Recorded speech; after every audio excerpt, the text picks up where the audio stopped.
আসসালামু আলাইকুম। রাত 10টার শীর্ষ সংবাদে স্বাগত জানাচ্ছি আমি শাহনাজ পারভীন। বিডিআর হত্যাকাণ্ডের রহস্য উদ্ঘাটন করতেই হবে প্রধান উপদেষ্টা। প্রধান উপদেষ্টার সঙ্গে বৈঠক, আমরা একেবারেই সন্তুষ্ট নই, মির্জা ফখরুল। আগামী রমজানের আগে নির্বাচন চায় জামাত। সারা দেশে রেলপথ অবরোধের ঘোষণা পলিটেকনিক শিক্ষার্থীদের। সম্পত্তি বেচতে ক্রেতা খুঁজছেন নজরুল হামিদ। আমার সম্পত্তি যেভাবে ক্রোক হয়েছে স্বাভাবিক মনে করি না সাকিব। দিন আমাদেরও আসবে, মেননকে ইনু। বিদেশে ভ্রমণ নিয়ে সরকারি কর্মকর্তাদের জন্য নতুন নির্দেশনা। 800 কোটি টাকা হাতিয়ে নেওয়ার অভিযোগ সালমান সহ 30 জনের নামে মামলা। ভারতের ট্রান্সশিপমেন্টে বাতিলে 2000 কোটি টাকার খরচ বেড়েছে বাণিজ্য উপদেষ্টা। সীমান্তে বাংলাদেশিকে গুলি পরে পিটিয়ে ভারতে নিয়ে গেল বিএসএফ। দেশের 17 অঞ্চলে ঝড়ের আভাস, নদী বন্দরে সতর্কতা। এবং ওয়াকফ আইন বাতিলের বিষয় সিদ্ধান্ত বৃহস্পতিবার। শুনছিলেন শিরোনাম, এবার বিস্তারিত। বিডিআর হত্যাকাণ্ডের রহস্য উদ্ঘাটন করতেই হবে বলে জানিয়েছেন অন্তর্বর্তী সরকারের প্রধান উপদেষ্টা অধ্যাপক ডক্টর মোহাম্মদ ইউনূস। বুধবার 16 এপ্রিল বিকেল 5টায় রাষ্ট্রীয় অতিথি ভবন যমুনায় প্রধান উপদেষ্টার সঙ্গে সাক্ষাৎ করে বিডিআর হত্যাকাণ্ডের ঘটনায় গঠিত তদন্ত কমিশনের সদস্যরা এ সময় প্রধান উপদেষ্টা একথা বলেন। তদন্ত কমিশনকে সরকারের পক্ষ থেকে সর্বোচ্চ সহযোগিতা করা হবে জানিয়ে ডক্টর মোহাম্মদ ইউনূস বলেন, নৃশংসভাবে নিজেদের অফিসারদেরই তারা মেরেছিল। মসৃণভাবে এই হত্যাকাণ্ড ঘটানো হয়েছে। পুরো জাতি তদন্ত কমিশনের দিকে তাকিয়ে আছে উল্লেখ করে প্রধান উপদেষ্টা বলেন, আমরা সবাই উত্তর খুঁজছি। কমিশনকে এ ঘটনা তদন্তে সফল হতেই হবে, এ রহস্য উদ্ঘাটন করতেই হবে। প্রধান উপদেষ্টা অধ্যাপক ডক্টর মোহাম্মদ ইউনূসের সঙ্গে আলোচনায় বিএনপি একেবারেই সন্তুষ্ট নয়। প্রধান উপদেষ্টার সঙ্গে বৈঠকের পর একথা বলেছেন বিএনপির মহাসচিব মির্জা ফখরুল ইসলাম আলমগীর। বুধবার দুপুরে রাষ্ট্রীয় অতিথি ভবন যমুনায় অন্তর্বর্তী সরকারের প্রধান উপদেষ্টা অধ্যাপক ইউনূসের সঙ্গে প্রায় 2 ঘণ্টা বৈঠক করেন বিএনপির প্রতিনিধি দল। বিএনপির মহাসচিব মির্জা ফখরুল দলটির 7 সদস্যের এই প্রতিনিধি দলের নেতৃত্ব দেন। জামাত ইসলামীর আমির ডাক্তার শফিকুর রহমান জানিয়েছেন, আগামী রমজানের আগেই বাংলাদেশের জাতীয় নির্বাচন দেখতে চায় জামাত। বুধবার মার্কিন প্রতিনিধি দলের সঙ্গে বৈঠকের পর সাংবাদিকদের একথা বলেন তিনি। এদিন দুপুরে গুলশানে মার্কিন প্রতিনিধি দলের সঙ্গে বৈঠকে বসেন ডাক্তার শফিকুর রহমান। ঘণ্টা খানেক বৈঠকের পরে সাংবাদিকদের তিনি জানান, নির্বাচন নিয়ে অন্তর্বর্তী সরকারের প্রধান উপদেষ্টা ডক্টর মোহাম্মদ ইউনূসের দেওয়া প্রতিশ্রুতির পর্যবেক্ষণ করছে তার দল। আগামী রমজানের আগে নির্বাচন 6 দফা দাবি আদায় চলমান আন্দোলনের অংশ হিসেবে বৃহস্পতিবার রেলপথ অবরোধের ঘোষণা দিয়েছেন সরকারি ও বেসরকারি পলিটেকনিক ইনস্টিটিউটের শিক্ষার্থীরা। একই সঙ্গে আজকের মতো সড়ক অবরোধ প্রত্যাহার করেছেন তারা। বুধবার সন্ধ্যায় রাজধানীর তেজগাঁও 7 রাস্তা মোড়ে এ ঘোষণা দেন কারিগরি ছাত্র আন্দোলনের প্রতিনিধি জুবায়ের পাটোয়ারি। তিনি বলেন, কারিগরি শিক্ষা অধিদপ্তরের মহাপরিচালক সোয়াইব আহমেদ খান, ঢাকা পলিটেকনিকের অধ্যক্ষ মোহাম্মদ মোস্তাফিজুর রহমান সহ সংশ্লিষ্টদের সঙ্গে আমাদের বৈঠক হয়েছে। তবে বৈঠকে আমরা একমত হতে পারিনি। তারা লিখিতভাবে আমাদের দাবিগুলো মেনে নেয়নি। তাই আমরা আন্দোলনের অংশ হিসেবে বৃহস্পতিবার রেলপথ ব্লকেট কর্মসূচি ঘোষণা করছি। রাজধানীর গুলশান ক্লাবের উল্টো পাশে 1 বিঘার বড় একটি প্লট রয়েছে ক্ষমতাচ্যুত আওয়ামী লীগ সরকারের বিদ্যুৎ, জ্বালানি ও খনিজ সম্পদ প্রতিমন্ত্রী নজরুল হামিদের। অনেকটা বাগানবাড়ির আদলে জায়গাটা গড়ে তুলেছেন তিনি।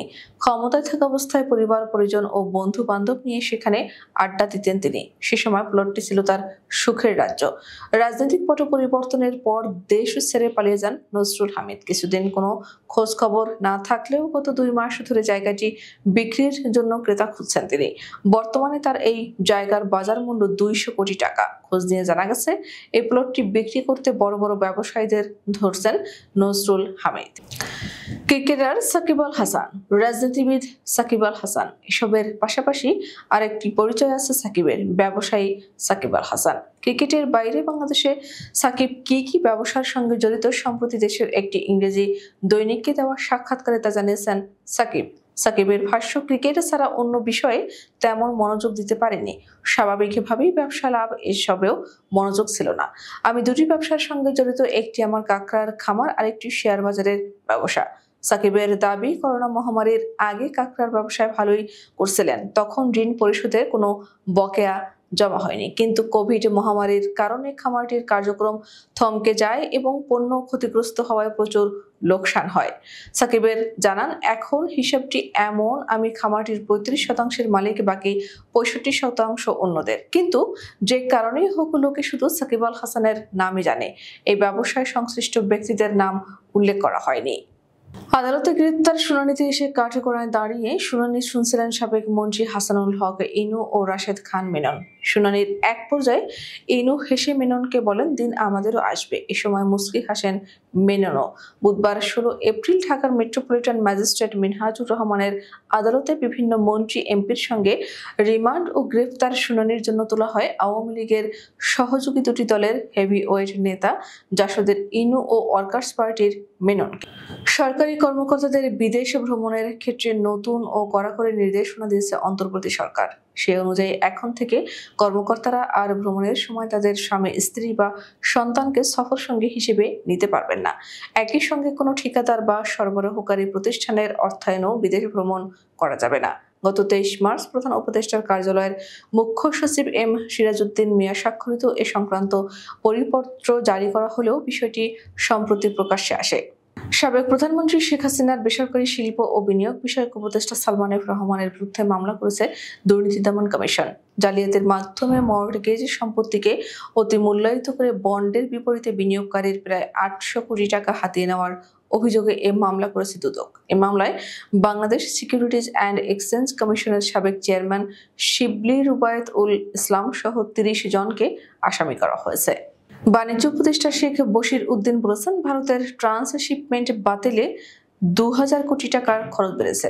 সে ক্ষতি পুষিয়ে নেওয়ার চেষ্টা চলছে। বুধবার দুপুরে সচিবালয়ে একথা বলেন তিনি। এ সময় উপদেষ্টা আরো বলেন, যুক্তরাষ্ট্রের এক পেশে শুল্ক আরোপের বিষয়টি প্রধান উপদেষ্টা নিজে দেখছেন। দেশটি বাংলাদেশের রপ্তানি পণ্য থেকে $১ বিলিয়ন শুল্ক আয় করে। তারপরও তাদের সঙ্গে বাণিজ্য ঘাটতি রয়েছে। আর এসব নিয়ে আলোচনা করতে যুক্তরাষ্ট্রে সফরে যাচ্ছেন অর্থ উপদেষ্টা। লালমনিরহাটের হাতীবান্ধা উপজেলার সিঙ্গিমারি সীমান্তে হাসিনুর নামের এক যুবককে গুলি করেছে ভারতীয় সীমান্তরক্ষী বাহিনী বিএসএফ। বুধবার ১৬ এপ্রিল উপজেলার সিঙ্গিমারি ইউনিয়নের মধ্য সিঙ্গিমারি এলাকার ৮ নম্বর ওয়ার্ডে এ ঘটনা ঘটে। গুলিবিদ্ধ হাসিনুর সিঙ্গিমারি ইউনিয়নের ৮ নম্বর ওয়ার্ডের জাহিদুল ইসলামের ছেলে। রাজধানী ঢাকা সহ দেশের ১৭ অঞ্চলে সর্বোচ্চ ৬০ কিলোমিটার বেগে ঝোড়ো হাওয়া সহ বজ্রবৃষ্টি হওয়ার আভাস দিয়েছে আবহাওয়া অধিদপ্তর। এসব অঞ্চলের নদীবন্দরগুলোতে সতর্কতা জারি করা হয়েছে। আবহাওয়া অধিদপ্তরের আবহাওয়াবিদ মোহাম্মদ ওমর ফারুকের দেওয়া রাত ১টা পর্যন্ত দেশের অভ্যন্তরীণ নদীবন্দরের পূর্বাভাসে এ তথ্য জানানো হয়। ভারতের ওয়াকফ সংশোধনী আইন ২০২৫-এর সাংবিধানিক বৈধতার বিরুদ্ধে করা বিভিন্ন রাজনৈতিক দলের আবেদন শুনানি আগামীকাল বৃহস্পতিবার করবেন দেশটির সুপ্রিম কোর্ট। বুধবার নতুন বাস্তবায়িত আইনের চ্যালেঞ্জের শুনানি শেষে একথা জানান দেশটির প্রধান বিচারপতি সঞ্জীব খান্না। ভারতীয় সংবাদ মাধ্যম দ্য হিন্দুর এক প্রতিবেদনে এ তথ্য জানা যায়। আমাদের আগামীকাল দুপুর ২টার শীর্ষ সংবাদ দেখার আমন্ত্রণ জানিয়ে এখনকার মতো বিদায় নিচ্ছি। দর্শক, ভিডিওটি শেষ পর্যন্ত দেখার জন্য আপনাকে অসংখ্য ধন্যবাদ। নিত্য নতুন সংবাদ পেতে আমাদের ইউটিউব চ্যানেলটি সাবস্ক্রাইব করুন ও নিয়মিত নোটিফিকেশন পেতে বেল বাটনটি ক্লিক করুন এবং আমাদের ফেসবুক পেজটিতে লাইক করুন। এছাড়াও আমাদের ভিডিওতে লাইক দিয়ে শেয়ার করুন। আল্লাহ হাফেজ।